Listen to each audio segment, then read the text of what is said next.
ეხლა ვიმყოფებით სამტრედია გრიგოლეთის ჩავარდნილ ბურჯთან, ხიდთან, რომელიც ქართულმა ოცნებამ ვერ ააშენა. ეს არ არის ხიდი, ეს არის ქართული ოცნების კორუფციის ძეგლი, ანუ უკვდავი ძეგლი კორუფციის, ქურდობის და იმ მმართველობის, რომელიც 14 წელია ჩვენს თანამოქალაქეებს ძარცვავს.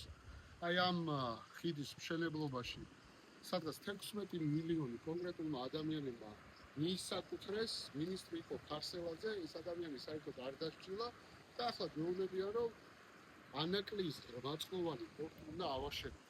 აი ეს ხიდი რო ვერ აუშენებიათ კორუფციის გამო, ის ხალხი გვეუბნება, რომ პორტს ააშენებს, რვაწყლოვან პორტს ააშენებს. რა თქმა უნდა, ეს არის ტყუილი და აი ეს არის ნამდვილი მაგალითი, კლასიკური მაგალითი, როგორ გაძარცვა ჩვენი თანამოქალაქეები, ჩვენი სახელმწიფო ბიძინა ივანიშვილის ჯგუფმა, რომელიც მოვიდა მთავრობაში მისი ბანკიდან, ქართულ ბანკიდან და ეს არის მათი მუშაობის ნამდვილი მაგალითი. მუშაობის ჭალებში აი ეს არის კორუფციის მონუმენტი, ძეგლი და მათ შორის მტკიცებულება იმისა, რომ ეს ადამიანები აუცილებლად უნდა დაისაჯონ ამ კორუფციისთვის, აი ამ უპასუხისმგებლობისთვის, გულგრილობისთვის და დანაშაულისთვის და ცხადია ესენი ამ პასუხისმგებლობას ვერ გაიქცევენ.